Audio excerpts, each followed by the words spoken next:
శ్రీ మహాగణాధిపతయే నమః. ఐం మహాసరస్వత్యే నమః. శ్రీ లలితాంబికాదేవ్యే నమః. భోగి పండుగ రోజు భోగి పళ్ళు ఎందుకు పోస్తారు అనేటువంటిది ప్రశ్న. మామూలుగా భోగి పళ్ళు ఎందుకు పొయ్యాలి అంటే, భోగి పండుగ వరకు కూడా దక్షిణాయనము అనేటువంటిది ఉంటుంది. ఆ రోజుతో దక్షిణాయనం అనేటువంటిది ఆఖరు. మరుసటి రోజు రవి సంక్రమణము అంటే మకర రాశిలోకి సూర్యుడు ప్రవేశించటము అనేటువంటిది జరుగుతుంది. కాబట్టి అక్కడి నుండి ఉత్తరాయణ ప్రారంభం అనేటువంటిది వస్తుంది, ఉత్తరాయణ పుణ్యకాలం అని.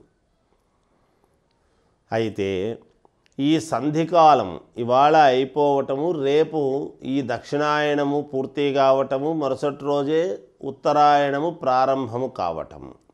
ఈ సంధి సమయం అనేటువంటిది ఒకటి. కాలానుగుణముగా కూడా ఈ చలికాలము భోగి మంటలు అనేటువంటివి పొద్దున పూట వేసుకుంటాం భోగి పండుగ రోజు. మనము ఈరోజు అన్నీ కూడా కొత్త కొత్త ప్రశ్నలు వస్తాయి.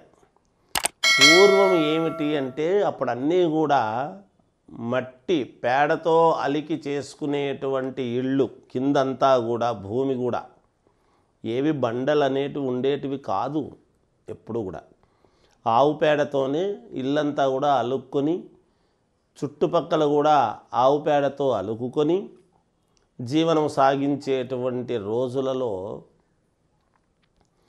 సహజంగా మనము పాతవి అన్నీ కూడా తీసి, ఎప్పుడెప్పుడో మూలన పెట్టినవన్నీ కూడా తీసి, అవి భోగి మంటలు అనేటువంటిది ఉదయము పూట చేసుకునేటువంటి ప్రక్రియ. అలా పాత వస్తువులన్నీ కూడా పూర్వం ఎక్కడ పడితే అక్కడ పడేసేవాళ్ళు కాదు.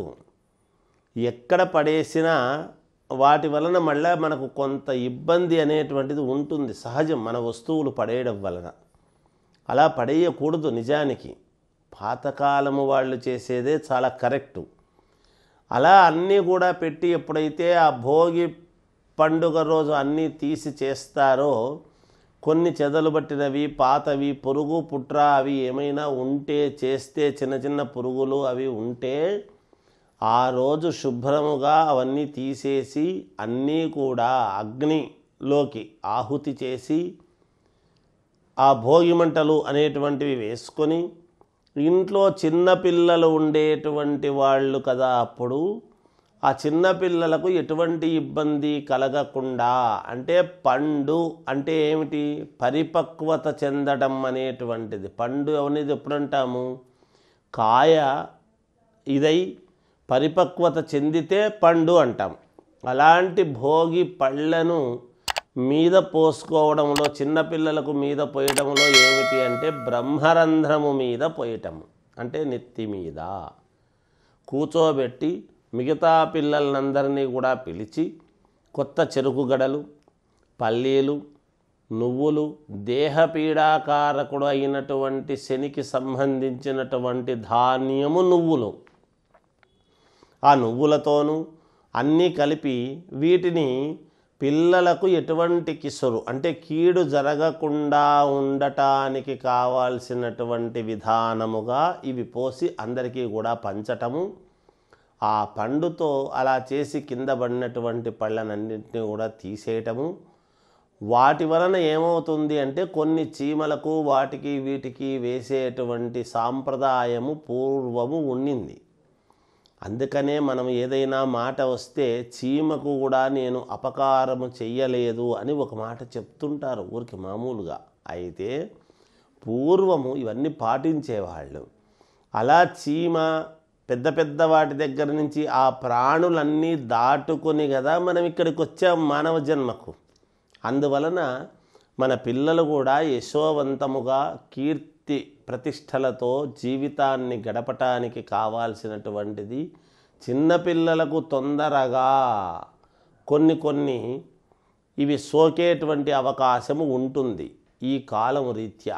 అలాంటివి ఏమీ జబ్బులు సోకకుండా ఉండటము కోసము ఇలాంటి పనులు చేసేటువంటి వాళ్ళు పూర్వీకులు. అందువలన భోగి పళ్ళు అనేటువంటివి పిల్లలకు పోసి మిగతా పిల్లలందరికీ కూడా ఈ పళ్ళను పంచిపెట్టడము చేయటము ఇవన్నీ కూడా జరుగుతాయి గాక. ప్రతిదానికి ఒక ప్రామాణికం అనేటువంటిది ఉన్నది మనకు. ఏది ప్రామాణికము లేకుండా లేదు. అందుకనే పాటిస్తూ ఉన్నాం మనం. అందుకని పాటించాలి కూడా మనం. అందుకని భోగి పండుగ అనేటువంటిది ఉదయాన్నే భోగి మంటలు, అలాగే సాయంకాలము చిన్నపిల్లలకు భోగి పళ్ళు అనేటువంటివి పోసి తద్వారా కింద పడినటువంటివి పళ్ళవన్నీ కూడా మళ్ళీ తీసుకోకుండా అలా పక్కకు పడేస్తే ఎక్కడన్నా చీమలు పురుగు పుట్ర తినటానికి అవకాశం ఏర్పడుతుంది. తద్వారా వాటికి కూడా మనం మేలు చేసిన వాళ్ళం అవుతాము అనే ఉద్దేశంతో అలా చేసేటువంటి సాంప్రదాయం ఉన్నది.